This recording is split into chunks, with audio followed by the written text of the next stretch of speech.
America Iran तणावामुळे जागतिक स्तरावर कच्च्या तेलाच्या किमती वाढत असताना आणि महागाईचा धोका वाढलेला असतानाही आरबीआयनं व्याजदरात कोणताही बदल केलेला नाहीये।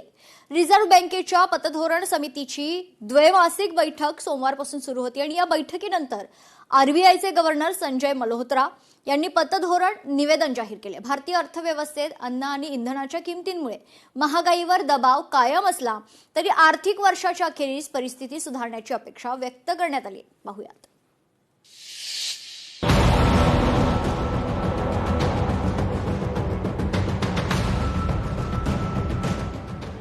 रेपो रेट स्थिर ठेवण्याचा आरबीआयचा धाडसी निर्णय। जागतिक आर्थिक संकट सावटातही स्थिरता। गृह कर्जदारांना दिला मोठा दिलासा। भारतीय रिझर्व्ह बँकेची 3 दिवसीय बैठक संपल्यानंतर गव्हर्नर संजय मल्होत्रा यांच्याकडून महत्त्वाचं पतधोरण हे जाहीर करण्यात आलं। आरबीआयच्या 6 सदस्यांच्या पतधोरण समितीनं रेपो दर 5.25% कायम ठेवत धोरणात्मक भूमिका घेतली आहे। आरबीआयच्या पतधोरण समितीची बैठकीत देशांतर्गत विकास दर आणि महागाईवर पश्चिम आशियातील अमेरिका इराण संघर्षाचा प्रतिकूल परिणाम होत असल्याच्या मुद्द्यावर चर्चा करण्यात आली। अलीकडे मायक्रो इकॉनॉमिक परिस्थिती अधिकाधिक आव्हानात्मक बनत असून सध्या सुरू असलेल्या भूराजकीय तणावामुळे कच्च्या तेलाच्या किमतीत मोठी वाढ झाली आहे। याचा भारताच्या महागाई विषयक अंदाजावर ताण पडतोय। रुपयाचं मूल्य घसरत असल्याची चिंता व्यक्त आहे। महागाईच्या भीतीमुळे याचा विविध देशांच्या अर्थव्यवस्थांवर दबाव आलेला आहे। या परिस्थितीतही आरबीआयनं रेपो दर स्थिर ठेवण्याचा धाडसी निर्णय घेतलाय। त्यामुळे गृह कर्जासह विविध कर्जांच्या हप्त्यांचा बोजा वाढणार नसल्यानं कर्जदारांना मोठा दिलासा आहे।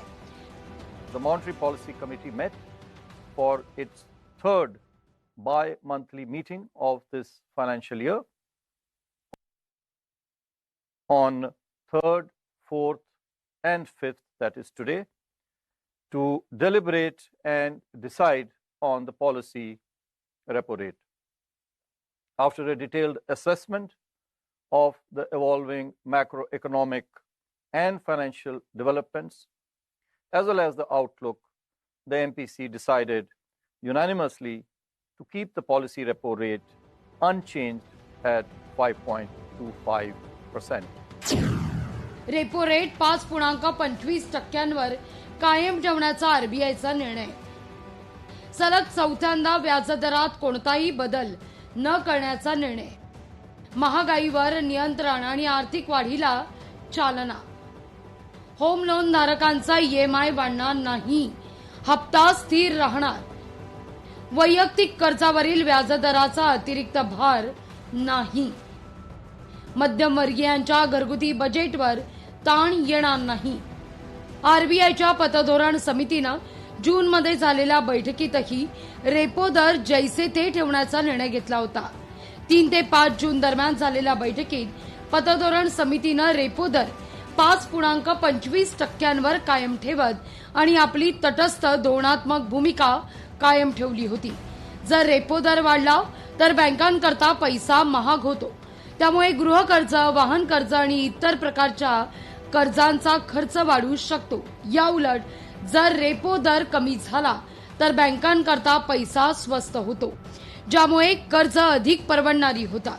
आता रेपो रेट न वाढल्यानं सामान्य कर्जदारांना मोठा दिलासा आहे। जागतिक पातळीवरील अनिश्चितता कायम असून युद्ध संपण्याबद्दल अद्याप कोणतीही स्पष्टता नाही।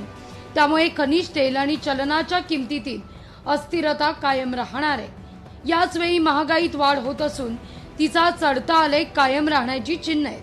मोसमी पावसातील अनियमिततेच्या परिणामामुळे खाद्यवस्तूंच्या किमती वाढू लागल्या आहेत। त्यामुळे यंदा पतधोरण समितीकडून व्याजदर स्थिर ठेवण्याच्या निर्णयाचं भारतीय अर्थव्यवस्था बाजारात स्वागत करण्यात आलंय।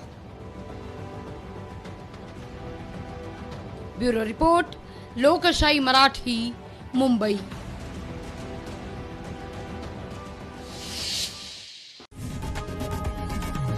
लोकशाही मराठी ऐका, पहा, जागरूक रहा.